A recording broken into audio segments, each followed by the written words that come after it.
In the glittering heart of Hollywood, where fortunes rise and fall like the California tide, a chance encounter would soon become the talk of Tinseltown. Bruce Lee, martial arts legend and rising film star, was about to face a moment that would test not just his strength, but his character. Comment where you're watching from today as we explore how one of cinema's greatest icons responded when confronted with a ghost from his past. A response that would leave Hollywood's elite speechless. The year was 1971. Los Angeles shimmered under the golden California sun, its streets lined with palm trees, swaying gently in the warm breeze. Bruce Lee had just finished filming scenes for The Way of the Dragon, a film that would cement his legacy as both a martial artist and a revolutionary Asian actor in Western cinema. Dressed in a tailored suit that complemented his athletic physique, Lee walked with purpose through the exclusive Beverly Hills restaurant where Hollywood's power players gathered to see and be seen. The Jade Dragon was the epitome of luxury, its interior adorned with authentic Chinese artifacts and soft lighting that cast a warm glow over the rich mahogany tables. Crystal glasses clinked as the elite of the entertainment world discussed their latest projects over expensive wines and gourmet cuisine. Among them sat several studio executives, including Thomas Hayes, a notorious producer known for his ruthless business tactics and dismissive attitude toward those he deemed beneath him. Lee had been invited to dine with Richard Anderson, a film financier who had expressed interest in backing Lee's vision for authentic martial arts cinema. As he moved through the restaurant, heads turned. Bruce Lee was becoming a phenomenon. His charisma and physical presence commanded attention, even in a room full of celebrities. At the same moment, across the restaurant, a man in worn clothes stood by the bar. Michael Vasquez, once a celebrated stuntman, now bore little resemblance to the athletic performer who had doubled for countless stars in the 1960s. His clothes, though clean, were faded and frayed at the edges. His face, weathered by years of physical strain and recent hardship, still carried traces of the handsome features that had once earned him bit parts in front of the camera. Vasquez sipped water, his eyes scanning the room as if searching for someone. The maitre d' kept glancing in his direction, clearly uncomfortable with his presence in such an exclusive establishment. Few recognized him now, a shadow of Hollywood's forgotten workforce. As Bruce approached his table, his keen eyes caught sight of Vasquez. A flicker of recognition crossed his face, so brief that most would have missed it. But Bruce Lee missed little. His steps slowed momentarily before he continued toward his destination, exchanging pleasantries with Anderson and the other guests. "Bruce, so glad you could join us," Anderson said, rising to shake Lee's hand. "You remember Kevin Smith from United Artists, and this is Kelly Brown from Warner Brothers." Lee greeted each person with respectful courtesy, his manner impeccable. As they settled into discussion about financing opportunities, Lee's gaze occasionally drifted toward the bar where Vasquez stood, now engaged in conversation with an increasingly agitated restaurant manager. "Sir, I've told you Mr. Bryant is not dining here tonight," the manager said, his voice low but firm. "I must ask you to leave." "Please, I just need 5 minutes with him," Vasquez replied. "He'll remember me. We worked on 4 films together." Thomas Hayes, seated at a nearby table with several studio executives, turned at the commotion, his face contorted with disgust as he observed Vasquez. "Marcel," Hayes called to the manager, "is there a problem?" The manager looked relieved at the intervention. "No problem, Mr. Hayes. This gentleman was just leaving." "I worked for you, Mr. Hayes," Vasquez said, his voice carrying across the now quieting restaurant. "Michael Vasquez. I did stunt work on Desert Storm and Midnight Run." Hayes' expression remained blank, though a flicker of recognition might have crossed his eyes before he suppressed it. I employ hundreds of people. I don't remember every face, he said dismissively. But I do know that the Jade Dragon has a dress code. Several diners chuckled, their attention now fixed on the uncomfortable scene unfolding before them. Vasquez stood taller, dignity fighting against humiliation. I'm not asking for a handout, Vasquez said. I'm looking for Richard Bryant. He promised me work. Bryant's not casting has-beens, Hayes replied coldly, especially ones who look like they've been sleeping under a bridge. The restaurant had fallen silent now, the uncomfortable tension palpable.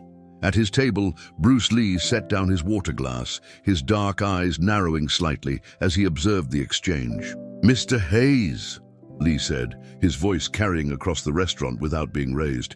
Perhaps we could hear what the gentleman has to say. All eyes turned to Lee, surprise evident on many faces. Hayes looked particularly taken aback that someone had challenged his authority in such a setting. You don't know this man, Bruce, Hayes said with forced joviality. Hollywood is full of wash-ups looking for a second chance. Lee stood, his movements fluid and graceful. I do know him, he said simply. The restaurant patrons watched in fascination as Bruce Lee walked toward Vasquez. Recognition dawned on the former stuntman's face, followed by something like shame. He straightened slightly, attempting to maintain dignity. Mr. Lee, Vasquez said with a nod of acknowledgement. Michael, Lee replied, extending his hand. It has been a long time. Hayes, unwilling to lose face, approached them. Bruce, surely you're not interrupting our dinner for this situation. Lee turned to Hayes, his expression calm but his eyes intense. This man was my first stuntman in America. When no one would hire an unknown Chinese actor, Michael Vasquez taught me how American film sets operated. He showed me respect when others did not. The revelation sent murmurs through the restaurant.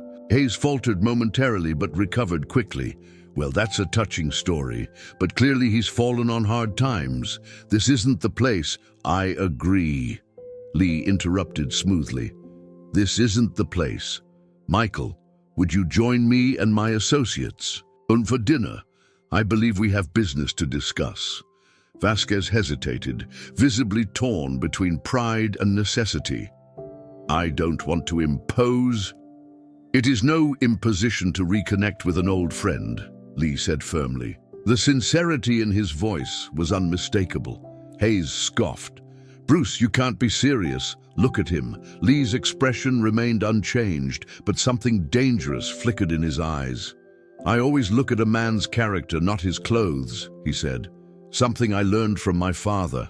Without waiting for a response, Lee guided Vasquez toward his table, where Richard Anderson and the others watched with interest. Hayes stood frozen, unsure how to respond to the public rejection of his authority. As they walked, Vasquez spoke, quietly. Thank you, but you don't have to do this. I do not do what I do not want to do, Lee replied simply. And I have been looking for a skilled stunt coordinator for my next project. They reached the table, and Lee performed introductions with perfect courtesy. Richard, may I introduce Michael Vasquez, one of Hollywood's most talented stuntmen, and my first American teacher, Anderson, a shrewd businessman with a reputation for seeing value others missed, stood and extended his hand. Any friend of Bruce's is welcome at our table. As Vasquez was seated, Lee turned back toward the restaurant, aware that all eyes were on him. Hayes remained standing, his face flushed with embarrassment and anger. Lee gave him a small, respectful nod before returning to his seat. The message was clear. The conversation was over. Throughout dinner, Vasquez gradually revealed his story. After an injury on set 3 years prior, he had struggled to find consistent work. Medical bills had mounted, and eventually, he had lost his apartment. For the past 6 months, he had been living in his car, occasionally staying with former colleagues when possible. The industry forgets quickly, he said without self-pity. One day you're essential, the next, you're invisible. Lee listened intently. his respect for the man growing. Despite his circumstances, Vasquez spoke without bitterness, his love for film and stunt work still evident in his animated descriptions of past projects. As the evening progressed, Lee spoke directly to Anderson. "Richard, for my next film, I need a stunt coordinator who understands both Eastern and Western techniques, someone who can translate my vision for authentic martial arts to an American crew." Anderson, who had been observing the interaction between Lee and Vasquez with interest, nodded thoughtfully. "You think Michael is that person?" "I know he is," Lee replied with conviction. Later that evening, as they prepared to leave the restaurant, Hayes approached their table once more, his demeanor somewhat subdued after witnessing the respect shown to Vasquez by Lee and Anderson. "Bruce, a word?" he requested, gesturing away from the table. Lee excused himself and stepped aside with Hayes, his posture relaxed but alert. "That was quite a display of charity," Hayes said, his tone suggesting he was offering a compliment.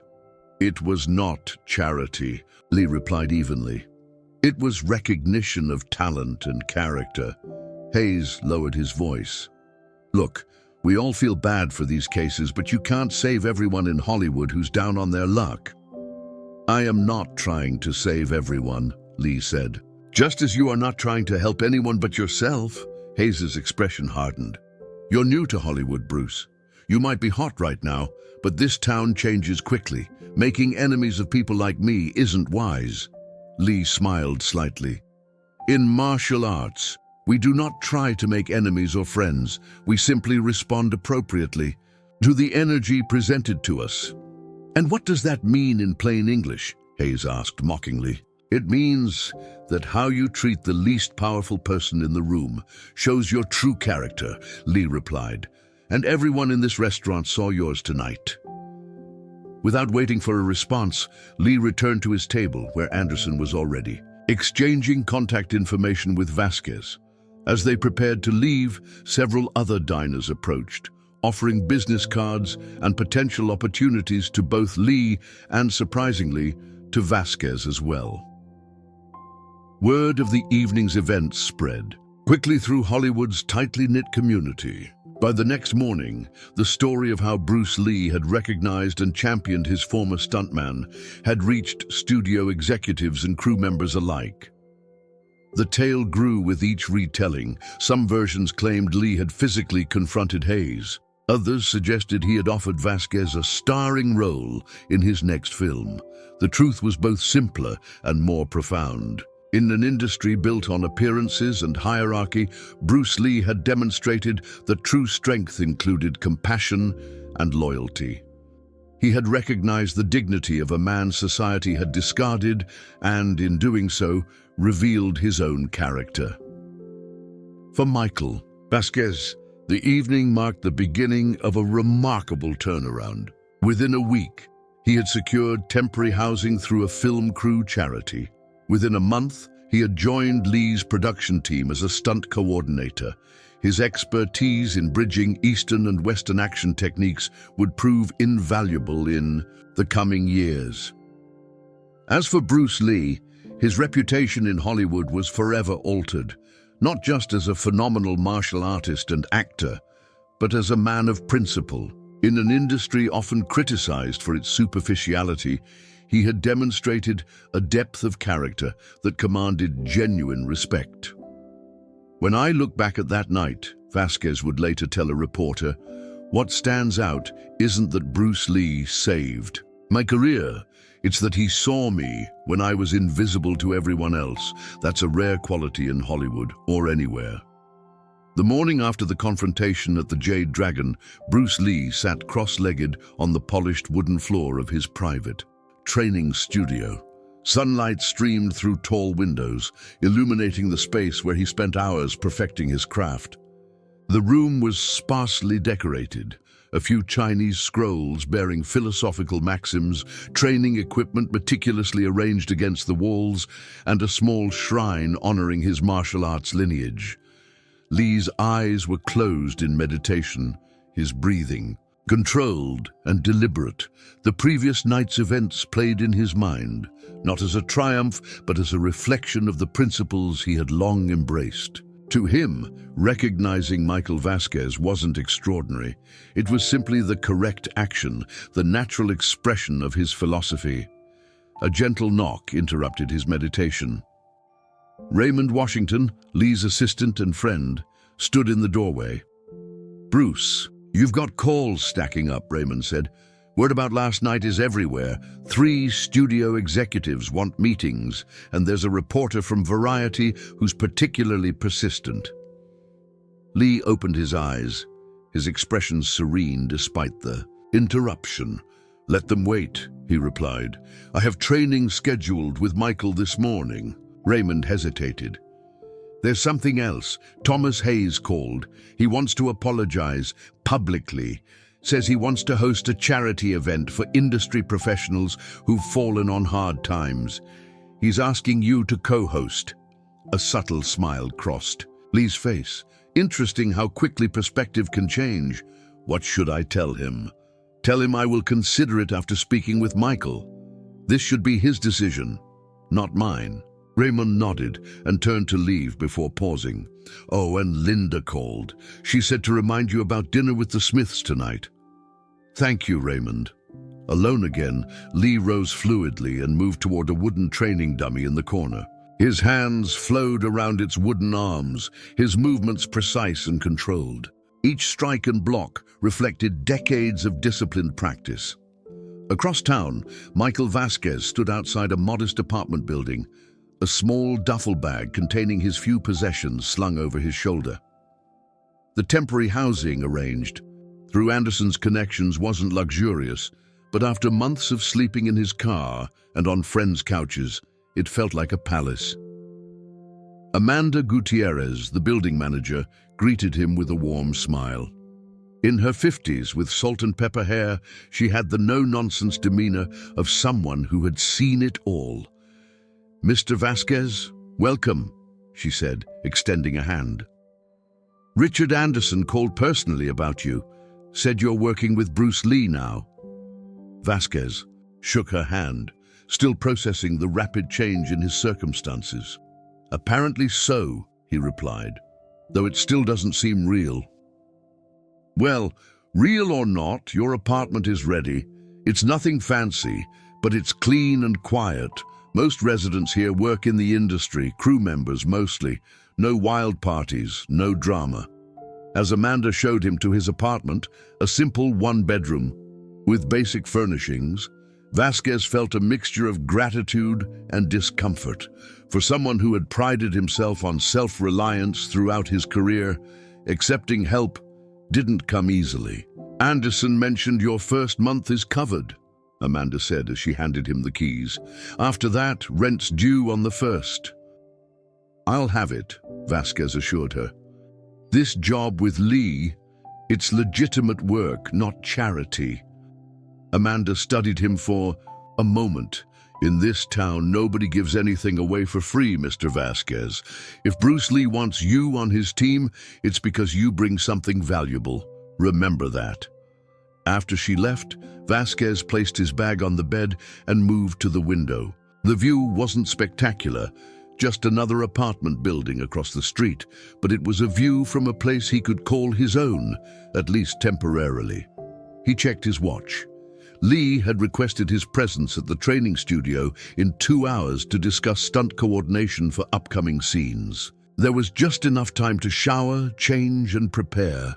Meanwhile, across Los Angeles, the story of Bruce Lee's encounter with his former stuntman had taken on a life of its own. In newsrooms, studio offices, and on film sets, the tale spread, often embellished with each retelling. At Warner Brothers, executive Kelly Brown recounted the event to a group of colleagues gathered in the commissary. "You should have seen Hayes' face when Lee invited this homeless guy to join their table," she said, gesturing with her coffee cup. "Like he'd been slapped. And the thing is, Lee never raised his voice, never made a scene. He was completely respectful, but absolutely unmovable." Daniel Allen, a veteran producer, shook his head.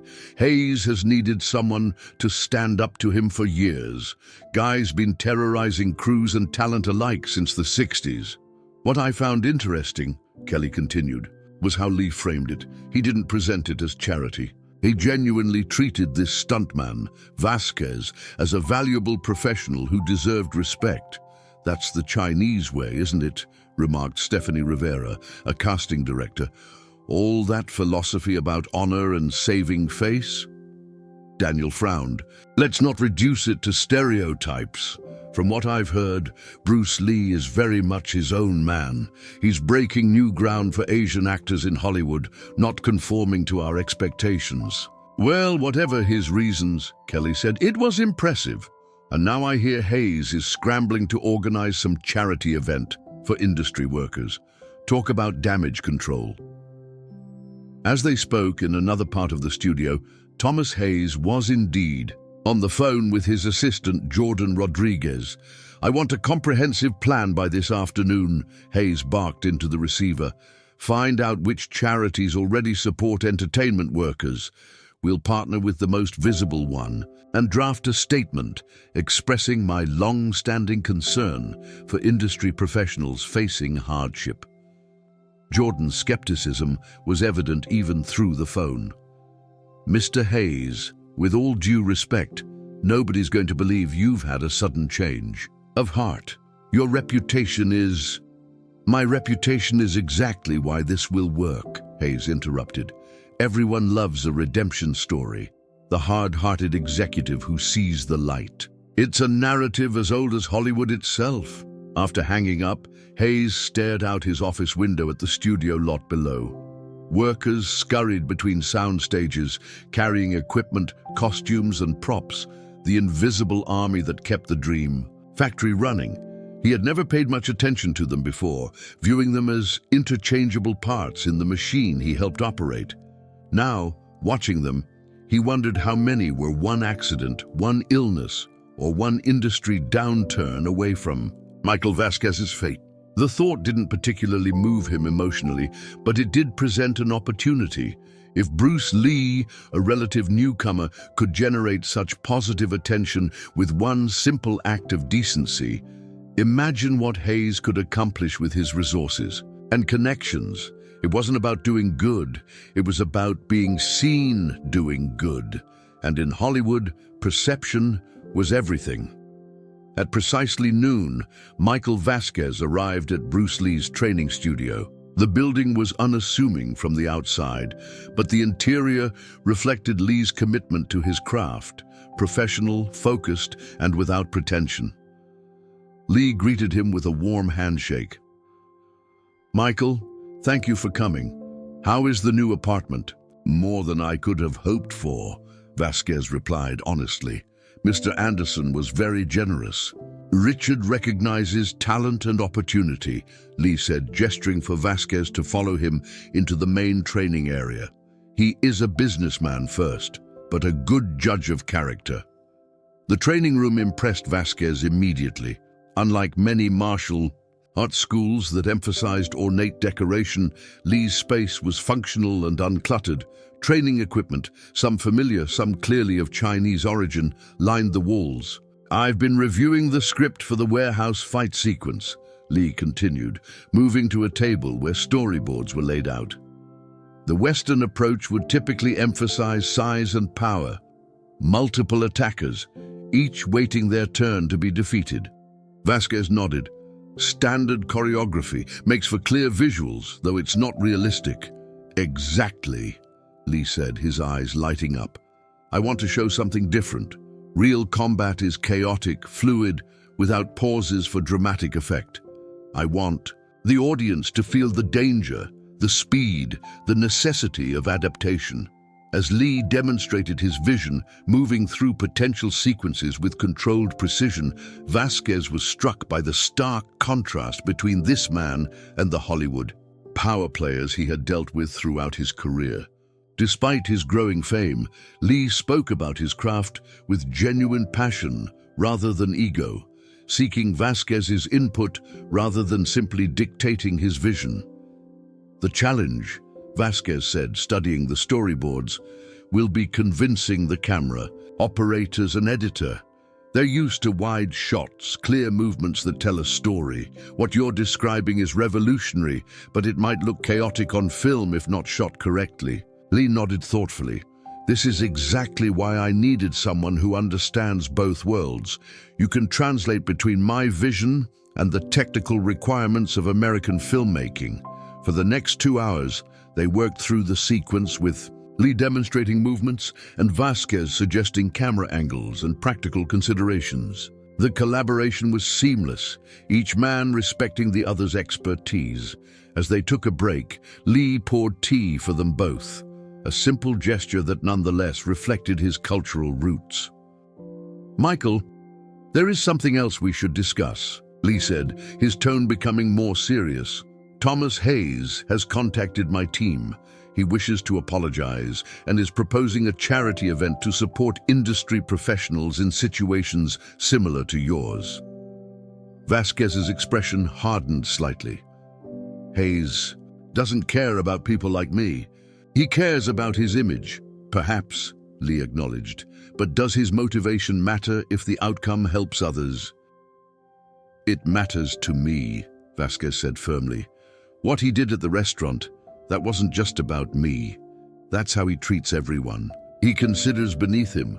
Crews, stunt people, extras were disposable to men like Hayes." Lee studied him for a moment.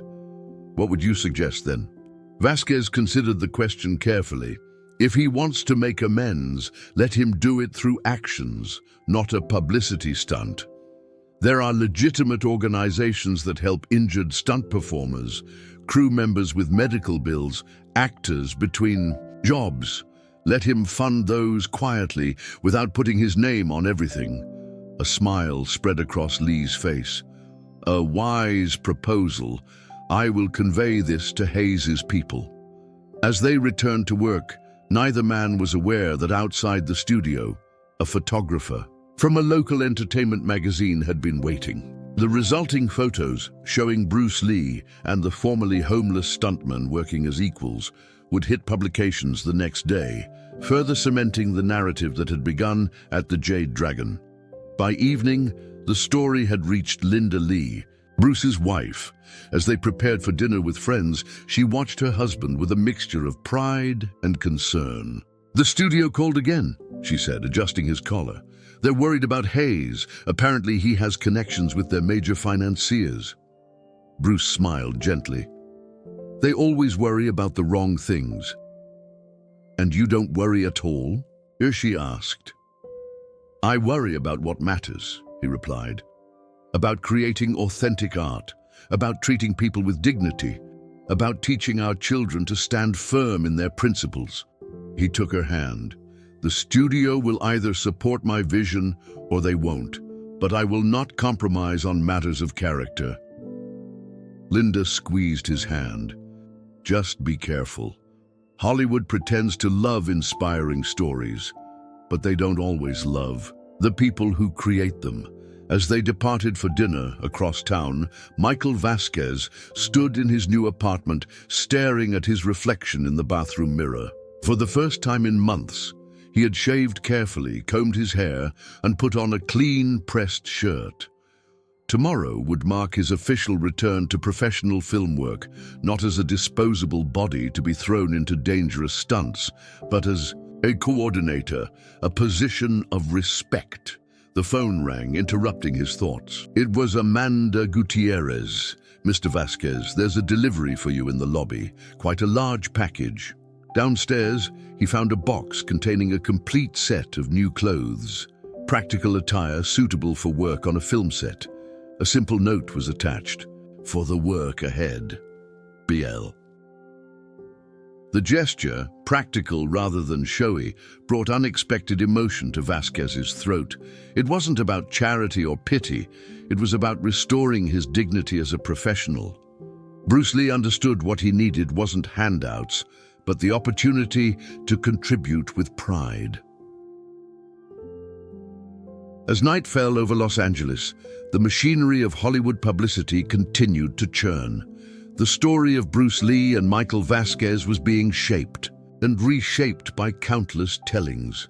But beneath the public narrative, two men from vastly different backgrounds had formed a connection based on mutual respect, a rare commodity in an industry built on illusion. Dawn broke over Los Angeles, painting the sky in shades of pink and gold. On the Universal Studios lot, activity had already begun hours earlier. Crew members scurried about, preparing for the day's shoot on Stage 7, where Bruce Lee's latest film sequence was scheduled to be captured. Inside his trailer, Lee sat in quiet meditation, his ritual before any filming day. The peaceful silence was interrupted by a sharp knock on the door. 5 minutes, Mr. Lee, called a production assistant. Lee opened his eyes, centered and focused. Today would be the first major sequence with Michael Vasquez coordinating the stunts, a critical test of their collaboration and of the industry's willingness to give Vasquez a second chance. When Lee emerged from his trailer, he found the set already buzzing with activity.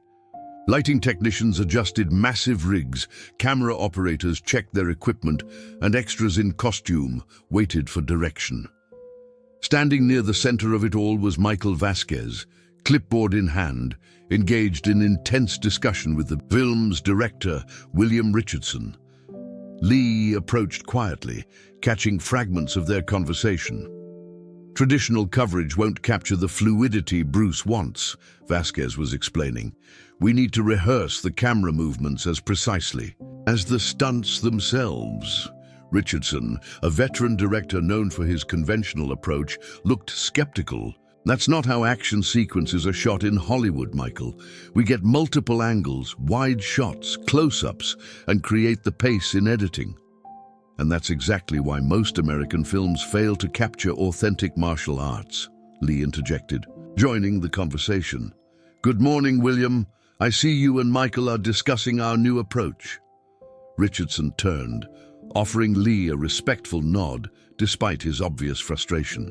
Bruce, with all due respect, we have a system that works. Audiences understand it. What you're proposing is revolutionary. Lee finished for him, his tone friendly but firm. Which is precisely what we agreed to create. Not another formulaic action film, but something audiences have never seen before. The tension was palpable as other crew members pretended not to listen, while clearly hanging on every word. Hollywood hierarchies were clear. Directors typically had final say on set. But Bruce Lee was quickly becoming a powerful name, and his vision for authentic martial arts cinema was the very reason the studio had greenlit the project. After a moment of uncomfortable silence, Vasquez spoke. What if we compromise? We'll shoot the sequence both ways, traditional coverage for safety, and then Bruce's approach. When you see both in dailies, you can make an informed decision. Richardson considered this, then grudgingly nodded. Fine, but it's going to put us behind schedule. No, it won't, Vasquez assured him, revealing detailed storyboards and a precise shooting schedule. I've broken down every beat of the sequence. If we stick to this plan, we'll finish on time with both versions in the can. Richardson studied the materials, his expression shifting from skepticism to reluctant admiration. You've done your homework, Vasquez. It's my job, Michael replied simply. As the crew prepared for the first shot, Chelsea Johnson, the film's producer, approached Lee. Quite the comeback story your friend is writing, she remarked, nodding toward Vasquez. Half the crew was skeptical when they heard who was coordinating stunts. Now they're starting to see why you insisted on him. Michael understands what we are trying to achieve, Lee replied. Few in Hollywood do. Speaking of Hollywood, Chelsea continued, lowering her voice. Hayes has been making waves. That charity event he's planning?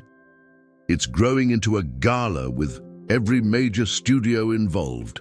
He's positioning himself as the champion of Hollywood's forgotten heroes. Lee's expression remained neutral. And has he contributed to the existing organizations that already support these workers? Chelsea shook her head. Not that I've heard. It's all about the big splashy event with his name attached. As expected, Lee said simply before turning his attention back to the set. The morning progressed with the filming of traditional coverage, wide shots of Lee facing multiple attackers, close-ups of punches that never actually connected, and the standard approach to action that dominated Hollywood films. Richardson seemed satisfied, but Lee's contained energy suggested he was merely going through the motions, waiting for the real work to begin. After lunch, the mood on set shifted. Vasquez gathered the stunt team, camera operators, and Lee for what he called the real sequence. Using a handheld camera, unusual for the time, and choreography that emphasized continuous movement rather than posed strikes, they began to capture something genuinely different. "Keep the camera moving," Vasquez instructed the operator. "Don't cut for each hit. Bruce's movements flow together. The camera should follow that flow." The result was electric. Even Richardson, watching from his director's chair, leaned forward with growing interest as the sequence unfolded. Lee moved through the attackers with a speed and precision that conventional filming techniques had failed to capture. Each movement flowed naturally into the next, creating a visceral sense of real combat rather than choreographed exchanges. "Cut!" Richardson called finally, then sat in silence for a moment. The entire set seemed to hold its breath, waiting for his verdict. "Play that back," he ordered. On the monitor, the sequence appeared, raw, unedited, but undeniably powerful. Lee's martial arts expertise was showcased in a way American audiences had never seen, with a dynamism that made traditional action scenes look stilted and artificial by comparison. Richardson turned to Vasquez. "You were right. This is different." Vasquez accepted the acknowledgement with a simple nod, but the significance wasn't lost on the crew. For a veteran director to concede to a stunt coordinator, especially one who had so recently been considered washed up, was remarkable. As filming wrapped for the day, word of the innovative sequence spread quickly through the studio. Several executives appeared toward the end of shooting, watching from the shadows with speculative interest. Among them was Ryan Jenkins, head of marketing, who approached Lee as equipment was being packed away. "Bruce, if what I just saw is representative of the whole film, we need to rethink our entire marketing strategy," he said excitedly. "This isn't just another martial arts movie. It's something entirely new." Lee smiled slightly. "That is what I have been saying from the beginning." Jenkins turned to Vasquez. "And you choreographed this approach?" "Bruce and I collaborated," Vasquez corrected. "The vision is his. I just helped translate it for a Western film crew." As discussions continued about the footage and its implications for the film's marketing across town, Thomas Hayes was holding court in his lavish office. Surrounding him were representatives from various entertainment charities, all listening attentively as he outlined his vision for the gala event. "We are calling it Hollywood Heroes Behind the Scenes," Hayes announced grandly. "A celebration of the unsung talent that makes movie magic possible. Every major studio has committed to purchasing tables. We'll have auctions, celebrity appearances, and heart-warming stories of industry professionals who've overcome adversity." Terry Sanchez, director of the Stunt Performers Medical Fund, listened with barely concealed skepticism. "And what percentage of the proceeds will actually reach the people who need help?" he asked bluntly. Hayes' smile faltered slightly. "Well, naturally, there are costs associated with an event of this magnitude, but I assure you, the exposure alone will bring attention to your organizations." "Exposure doesn't pay medical bills." "Mr. Hayes," Terry replied, "many of our members haven't worked in years due to injuries sustained on set. They need practical support, not a glamorous party." The conversation grew increasingly tense until Hayes' assistant, April Martin, intervened. Perhaps Mr. Sanchez would be willing to serve on the planning committee to ensure the event addresses the real needs of the community it aims to support. Hayes seized the suggestion. An excellent idea. We want authentic voices involved in every aspect of planning. Terry exchanged glances with the other charity representatives, a silent communication passing between them. We'll consider it, he said finally. But we'd like to see a detailed proposal first, including exactly how funds will be allocated. After they departed, Hayes slumped in his chair. They should be grateful for the attention, he muttered to April. Do they have any idea how many calls I've made to pull this together? They're suspicious of your motives, April replied candidly. Your reputation precedes you, sir. Hayes scowled. And what about Bruce Lee? Everyone's fawning over him for one act of charity, while I'm planning an entire gala and getting interrogated about my intentions. The difference, April said carefully, is that Lee's action wasn't public relations. It was personal. He helped. Someone he knew without cameras or press releases. Hayes waved dismissively. Semantics. The end result is the same, helping people in need. Is it though? April asked, then quickly returned to her professional demeanor. Your 3 o'clock is waiting, sir. As evening approached, Michael Vasquez returned to his apartment, physically exhausted but energized by the day's success. The sense of professional validation, of being not just employed but essential, was something he had feared he might never experience again. He was surprised to find several messages waiting for him. Word of the innovative filming approach had spread, and 3 different productions were inquiring about his availability for future projects. The industry that had so recently discarded him was suddenly interested again. Vasquez sat on the edge of his bed, messages in hand, experiencing a complex mixture of emotions. The gratitude toward Lee was obvious, but there was something else. A gnawing discomfort about how quickly fortunes could change in Hollywood, how arbitrary success and failure could be. His thoughts were interrupted by a knock at the door. Outside stood Amanda Gutierrez with a newspaper. Thought you might want to see this, she said, handing him the entertainment section of the Los Angeles Times. The headline read, Bruce Lee revolutionizes action filmmaking, rehabilitates career of forgotten. Stuntman! Vasquez scanned the article with growing unease. While factually accurate in broad strokes, the story painted him as a charity case. Bruce Lee's good deed rather than a skilled professional making a valuable contribution. Not exactly how it happened, is it? Amanda observed. No, Vasquez agreed, but Hollywood loves a simple narrative. Will you correct it? Vasquez considered the question carefully. The truth is somewhere in between.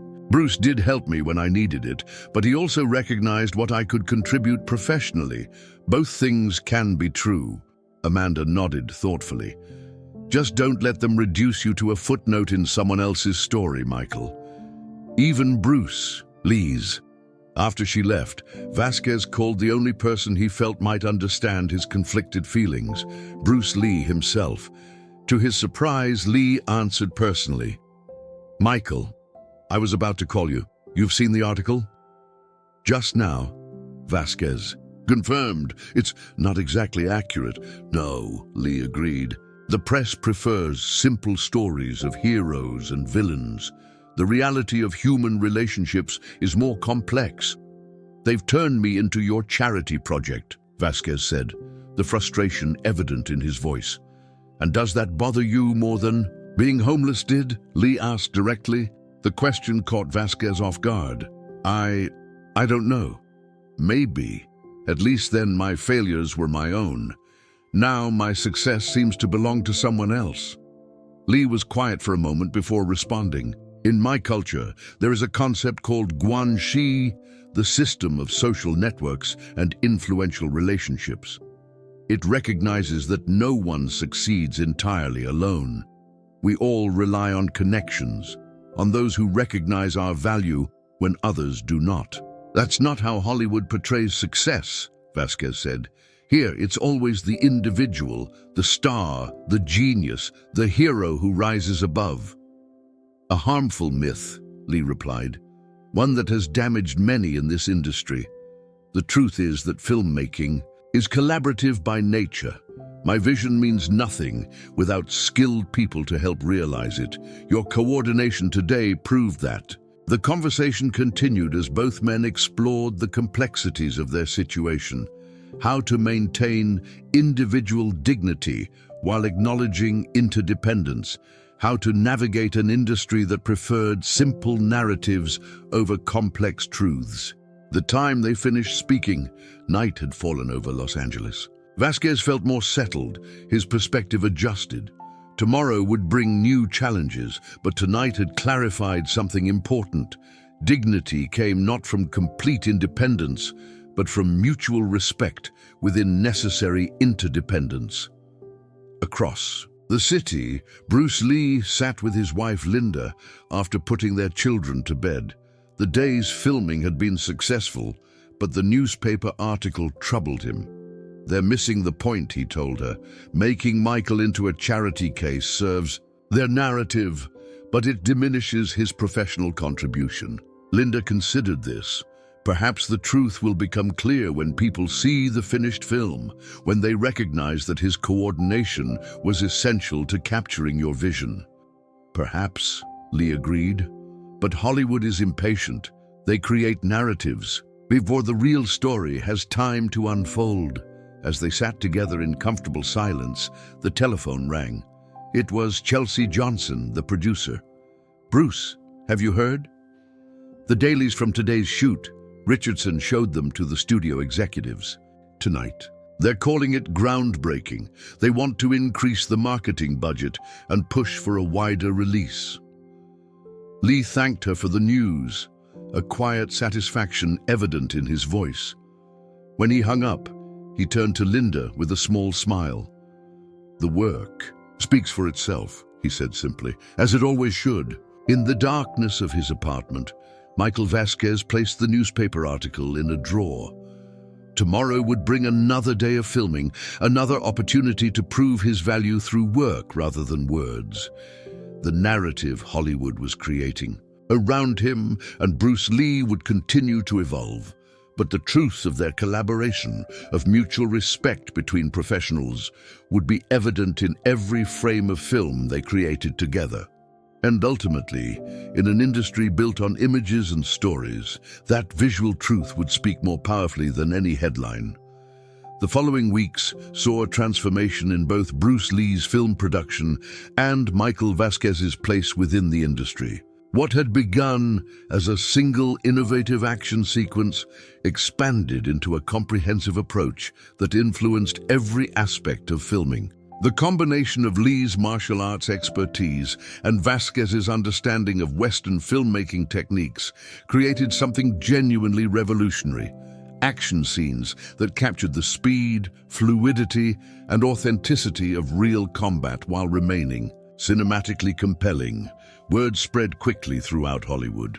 Producers, directors, and even competing martial arts actors requested visits to the set, eager to observe the techniques that were generating such excitement in daily footage reviews. Most were politely declined. Lee insisted on maintaining the focused environment he and Vasquez had cultivated. One morning in early July, the set received an unexpected visitor. Thomas Hayes arrived unannounced, accompanied by a photographer and journalist from Variety. The crew fell silent as he made his way toward Lee, who was demonstrating a complex sequence to a stunt performer. "Bruce," Hayes called out with forced joviality, "hope you don't mind the intrusion. Margot here is doing a feature on my upcoming charity gala, and I thought, what better way to illustrate Hollywood collaboration than to visit your set? Everyone's talking about what you're creating here." Lee straightened, his expression giving away nothing as he offered Hayes a respectful bow. "Mr. Hayes, this is unexpected. The best publicity often is," Hayes replied with a wink. "I've been telling everyone about our conversation at the Jade Dragon, how it inspired me to create the Hollywood Heroes Gala. Thought we might get a D. View photos of you and Vasquez. Really drive home the connection." From across the set, Vasquez observed the interaction, tension evident in his posture. The director, William Richardson, moved to intervene, but Lee held up a hand, indicating he would handle the situation. "Mr. Hayes," Lee said calmly, "we are in the middle of filming a complex sequence. Interviews and photographs would disrupt the concentration of my team." Hayes's smile faltered slightly. "Surely you can spare 5 minutes. This gala will benefit people like Vasquez, industry professionals who've fallen on hard times. People like me," Vasquez said, approaching the group, "prefer to be consulted rather than used as examples." His tone was professional but firm, especially by those who didn't recognize us when we weren't useful to their narrative. The journalist, Margot McGee, looked between the men with keen interest, clearly sensing a story beyond the one Hayes had brought her to cover. Hayes recovered quickly. "Michael, the man of the hour. Your comeback story is inspiring everyone in Hollywood. From homeless to working with Bruce Lee, it's the kind of uplifting tale our gala is all about celebrating."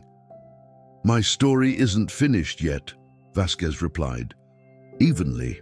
"And I'd prefer it not be simplified for promotional purposes." An uncomfortable silence fell over the group, broken by Chelsea Johnson, who had been watching from nearby. "Mr. Hayes," she said smoothly, "while we're honored by your interest, in our production, we're on a tight schedule today. Perhaps we could arrange a more suitable time for press coverage, after principal photography is complete." Hayes recognized the professional dismissal for what it was. His expression hardened momentarily before he forced another smile. Of course. We wouldn't want to interfere with the magic happening here." He turned to the journalist and photographer. "Let's get some general shots of the set instead. That should be sufficient for the piece." As Hayes moved away with his entourage, Lee turned to Vasquez. "Are you all right?" "I'm fine," Vasquez assured him. "But I'm beginning to understand why you emphasize mental discipline so strongly in your martial arts philosophy. It takes considerable restraint not to react to that man." Lee smiled slightly. "The true challenge in martial arts is not learning to fight, but learning when not to." Throughout the remainder of the day, Hayes and his media companions hovered at the edges of the set, clearly hoping for dramatic moments or conflicts to document. They found none. Lee, Vasquez, and the entire crew maintained a focused professionalism that offered little in the way of sensational material. By late afternoon, Hayes departed, his forced enthusiasm noticeably diminished. Once he was gone, Richardson approached Lee and Vasquez. "That man," the director said with undisguised contempt, "is everything wrong with this industry. Creates nothing, contributes nothing, yet positions himself at the center of every story." "He serves a purpose," Lee replied thoughtfully, "even if not the one he believes he does." "What purpose could Thomas Hayes possibly serve?" Richardson asked incredulously. "He reminds us of what happens when ego drives action rather than principle," Lee said. "A valuable reminder for anyone working in Hollywood." The interaction with Hayes cast a shadow over the day's filming, but also served to strengthen the resolve of the production team. What had begun as a professional collaboration between Lee and Vasquez had expanded to include the entire crew, a unified vision of creating something authentic in an industry often dominated by artifice. That evening, the team gathered to review the week's footage. The screening room was packed with crew members, many staying well past their scheduled hours out of genuine interest in what they were helping to create. As the lights dimmed and the footage began to play, a palpable sense of pride filled the room. On screen, Bruce Lee moved with his characteristic speed and precision, but something was different, something that hadn't been captured in previous American martial arts films. There was a raw authenticity to the combat, a lack of the artificial pauses and exaggerated movements that typically characterized Hollywood action sequences. The camera work, guided by Vasquez's coordination, followed the action organically, creating an immersive experience for viewers. When the lights came up, the room remained silent for a moment before erupting into spontaneous applause. Richardson, who had initially been the most skeptical about the innovative approach, stood to address the team. "I've been directing for 20 years, he said, his voice carrying unusual emotion. "I thought I knew everything there was to know about filming action. I was wrong." He turned to Lee and Vasquez. "What you two have created here isn't just a new technique, it's a new language for action cinema, and every person in this room is part of that breakthrough." The screening ended with renewed energy and commitment from the entire production.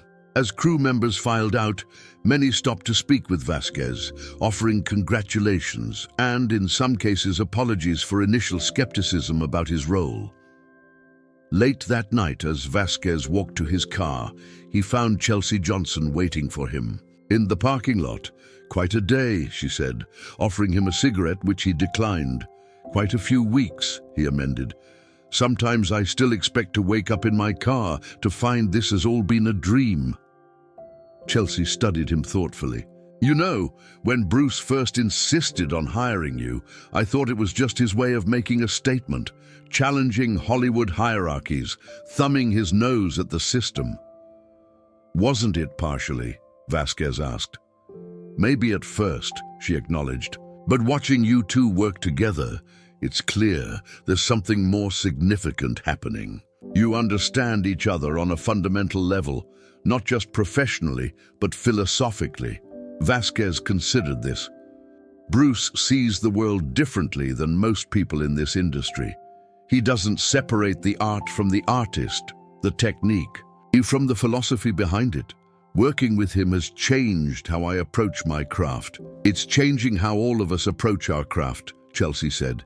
"And that's what has Hayes and his type so unsettled. You're not just making a film, you're challenging the entire structure of how films are made." As they parted ways, Vasquez found himself reflecting on how dramatically his circumstances had changed in just a few short weeks. From sleeping in his car to helping revolutionize action filmmaking, the contrast was almost too extreme to process. Yet beneath the professional rehabilitation, something more profound had occurred, a restoration of purpose and dignity that transcended the material improvements in his life. The next morning brought news that would further cement the significance of their work. The studio, impressed by the footage they'd seen, had decided to increase the film's budget and marketing push. What had begun as a modest project was now being positioned as a major release, a showcase for Bruce Lee's unique talents and vision. With the expanded budget came increased scrutiny and pressure. Studio executives began appearing on set more frequently, offering suggestions that often contradicted the approach Lee and Vasquez had developed. Each day brought new challenges, balancing artistic integrity with commercial expectations, maintaining their innovative vision while satisfying the studio's desire for a marketable product. During one particularly tense production meeting, executive Kevin Escobar raised concerns about the film's commercial viability. "The action sequences are impressive," he acknowledged, "but American audiences expect certain conventions. They want clear heroes and villains, straightforward conflicts, satisfying conclusions." Lee listened politely before responding. "Those conventions exist because audiences have never been offered alternatives. We are not simply making another martial arts film. We are introducing a new approach to action cinema." "A risky approach," Escobar countered. "We've increased our investment based on the footage we've seen, but the marketing department is struggling to position this film. It doesn't fit neatly into established categories." "Perhaps that is precisely why it will succeed," Lee suggested, "by offering something genuine rather than something familiar." As the debate continued, Vasquez observed the interaction with growing appreciation for Lee's ability to remain principled without becoming confrontational. Where many artists would become defensive or combative when their vision was challenged, Lee engaged respectfully while remaining unmoved on essential matters. After the executives departed, Vasquez approached Lee.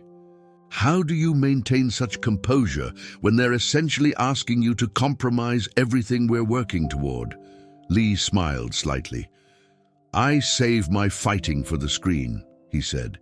"In negotiations, water is more effective than fire. It flows around obstacles rather than trying to burn through them." "I'm not sure I have that kind of patience," Vasquez admitted. "It isn't patience," Lee corrected. "It is strategic.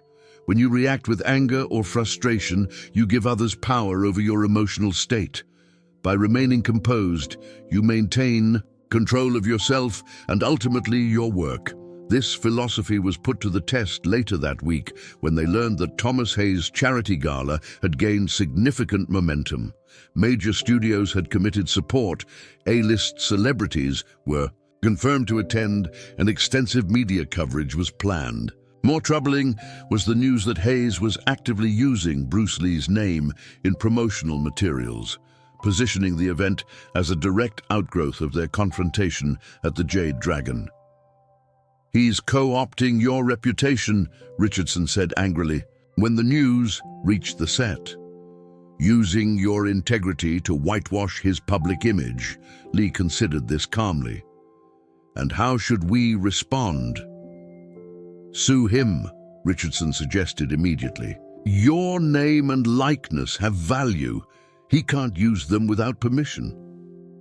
"Legal action would only generate more publicity for his event," Chelsea pointed out, "and position Bruce as adversarial to a charity benefiting industry workers." Vasquez, who had been listening quietly, offered another perspective. "There's a third option: engage directly with the legitimate organizations Hayes claims to be supporting. Find out what they actually need, rather than what Hayes thinks makes for good publicity." Lee nodded thoughtfully. "A constructive approach, not fighting against but building toward."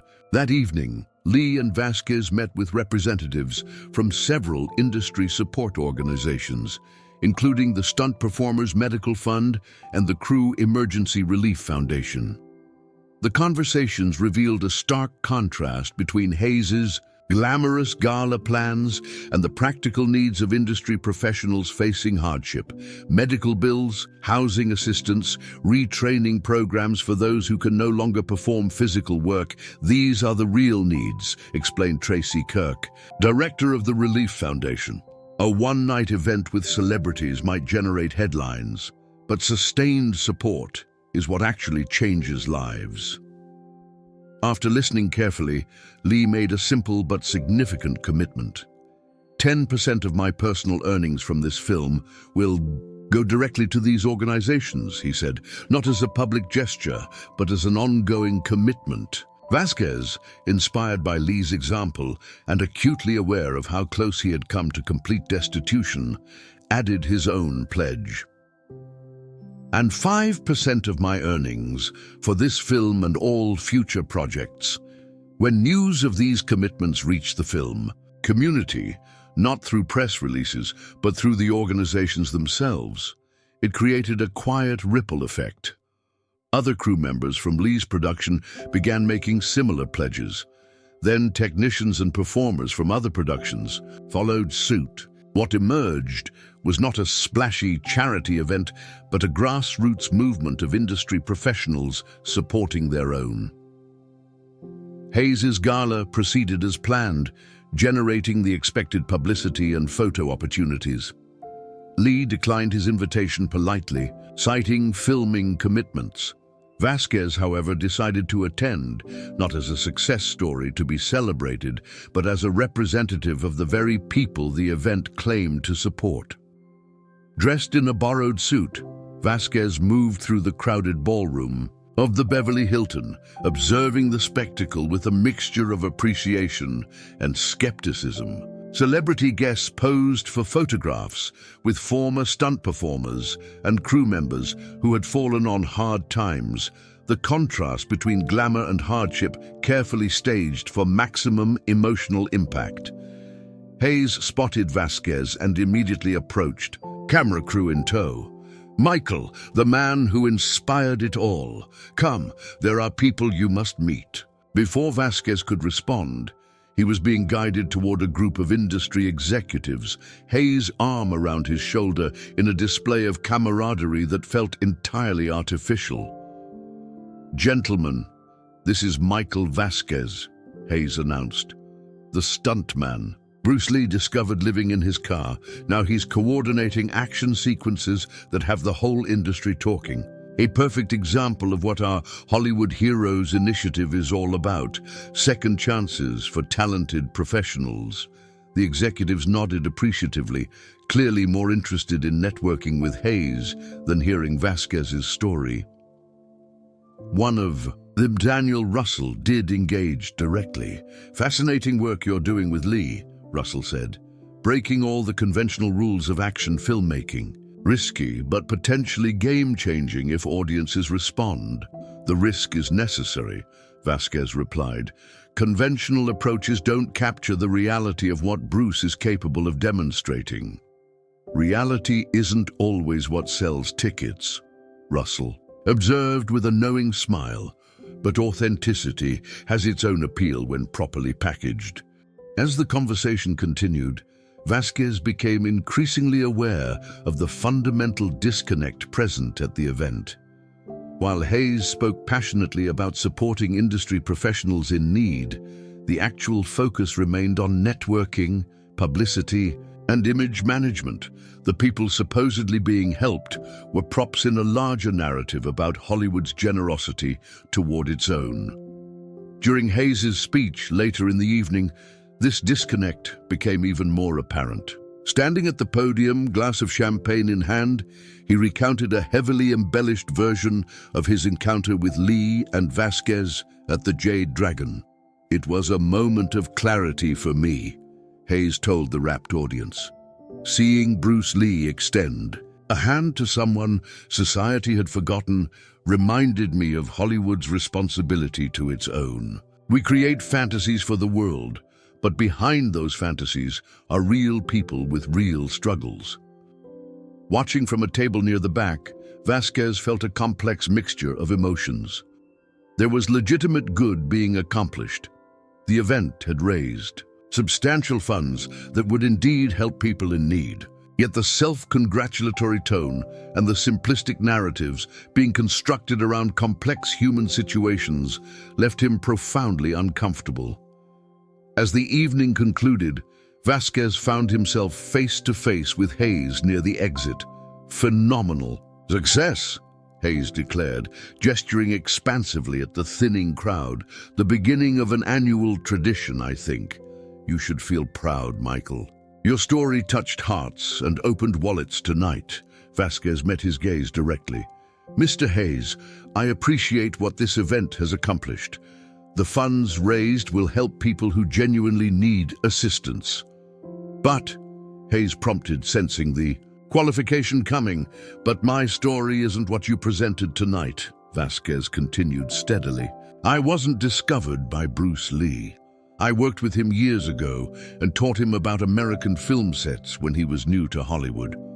I wasn't saved by charity.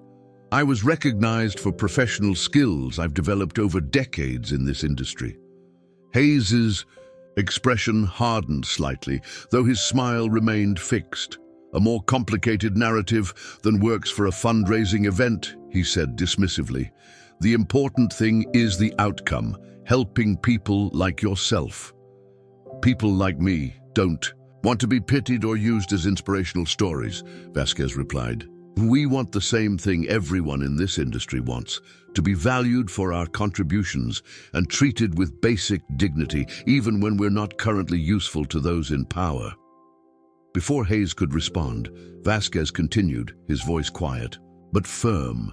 "The real story isn't about Bruce Lee's charity or your redemption. It's about an industry that discards talented professionals the moment they face setbacks, then congratulates itself for occasional acts of generosity toward the very people it systematically undervalues." Hayes' smile had completely disappeared now. That's a rather ungrateful perspective, considering the benefits you've received from both Lee's intervention and events like tonight's. Gratitude and honest critique can coexist, Vasquez said. Something I've learned working with Bruce. Good night, Mr. Hayes. The event was impressive. With that, Vasquez departed, leaving Hayes momentarily speechless, an unusual state for the verbose producer. Outside in the cool night air, Vasquez found Terry Sanchez from the Stunt Performers Medical Fund waiting by the valet station. Quite a performance in there, Terry commented. Hayes certainly knows how to put on a show. That he does, Vasquez agreed. Did the fund get what it needed? Terry nodded. Financially, yes. This will help a lot of people with immediate needs. But the structural problems remain untouched. The lack of adequate insurance for high-risk performances, the limited career longevity, the absence of transition support for aging stunt performers. One step at a time, Vasquez suggested. The money helps now, the deeper changes will take longer. Speaking of changes, Terry said, that film you're making with Lee, people are saying it's unlike anything they've seen before. It is, Vasquez confirmed with quiet pride. Bruce isn't just making another action film.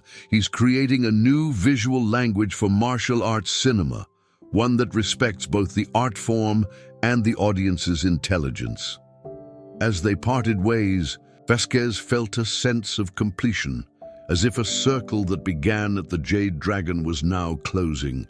He had moved from desperation to dignity, from invisibility to recognition. Yet the journey had revealed deeper truths about Hollywood, its hierarchies, its narratives, and its capacity for both cruelty and kindness. The following morning, as filming resumed on Lee's project, Vasquez shared his observations from the gala. Lee listened attentively, his expression thoughtful. Hayes has done something useful, despite himself, Lee remarked.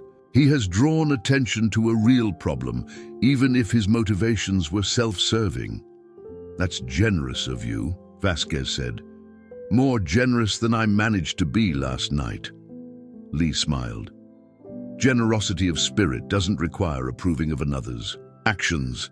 It simply means recognizing that even flawed efforts can serve a greater purpose. As they prepared for the day's filming, a complex sequence requiring perfect coordination between performers, camera operators, and technical crew, Vasquez reflected on how profoundly his perspective had changed through his collaboration with Lee. Beyond the professional rehabilitation and material stability, he had gained a different understanding of power, dignity, and purpose. In the weeks that followed, as production neared completion, the buzz surrounding the film continued to grow. Advanced screenings for studio executives generated unprecedented excitement. Critics who had been granted early access wrote of a revolution in action filmmaking, a fusion of Eastern martial arts philosophy and Western cinematic techniques that created something entirely new. Bruce Lee's star continued to rise, his vision finally finding expression in a medium that had previously constrained it. Michael Vasquez, once homeless and forgotten by the industry he had served for decades, found himself in demand as the pioneer of a new approach to action coordination. The morning of the film's official wrap party, Lee and Vasquez met at the now familiar training studio for a private conversation before joining the celebration. When we began this project, Lee said, many doubted what we were attempting to create. They could not envision something they had not already seen, including me at times, Vasquez admitted. The conventional approach was so ingrained in my thinking. Lee nodded. This is the greatest obstacle to innovation, not external resistance, but our own limited imagination of what is possible. What you've created goes beyond filmmaking, Vasquez said. It's a demonstration of your philosophy that traditions should guide but never constrain, that authenticity matters more than convention. What we have created, Lee corrected gently. Your contribution was essential, Michael. Not just your technical expertise, but your willingness to bridge two worlds, to translate between East and West, between tradition and innovation. As they prepared to join the wrap party, Lee paused at the door. "Thomas Hayes called yesterday," he said. "The gala raised substantial funds, but he seemed troubled by something you said to him." Vasquez winced slightly. "I may have been more direct than diplomatic." "You spoke your truth," Lee said. "And perhaps he needed to hear it. He has asked me to consider a different kind of collaboration, not another charity event, but a structural initiative to create better support systems for industry professionals. Training programs, healthcare partnerships, career transition resources. And will you work with him?" Vasquez asked, surprised. Lee smiled. "I suggested he work with you instead. You understand both the needs and the industry's realities. Hayes has connections and resources but lacks authentic perspective. Together, you might create something meaningful if you can set aside personal feelings for a greater purpose." The suggestion left Vasquez momentarily speechless. The idea of collaborating with Hayes seemed impossible after their history. Yet, he couldn't deny the potential impact of such an initiative. "I'll consider it," he said finally, "though I'm not sure Hayes will be interested after our last conversation." "He already agreed," Lee replied. "Sometimes the most unlikely collaborations yield the most transformative results, as ours has demonstrated." As they joined the wrap party celebration, surrounded by crew members who had become something like family over the months of production, both men reflected on the journey that had brought them to this moment. What had begun with a chance encounter at the Jade Dragon had evolved into something neither could have anticipated, a professional partnership that had not only created innovative cinema, but had potentially set in motion changes that would affect countless lives within the industry. Bruce Lee, martial arts master and visionary filmmaker, had recognized value where others saw only brokenness. Michael Vasquez, veteran stuntman and survivor of Hollywood's harsh realities, had helped translate vision into tangible innovation. Together, they had demonstrated that true strength included compassion, that genuine art required authenticity, and that even within the artificial world of cinema, real human connection could transform not just individual lives, but an entire art form. As the celebration continued around them, Lee raised a glass in a private toast between the two men. "To seeing value in unexpected places," he said quietly. Vasquez nodded, adding his own glass to the toast. "And to second acts in an industry that rarely offers them." The story of Bruce Lee and Michael Vasquez would be told and retold throughout Hollywood in the years that followed, sometimes accurately, often embellished. But beneath the various narratives that would emerge, the essential truth remained. In an industry built on illusion, their most revolutionary act had been authenticity, both in their work and in their recognition of each other's humanity. And in that authenticity lay a lesson for Hollywood that would resonate long after the cameras stopped rolling.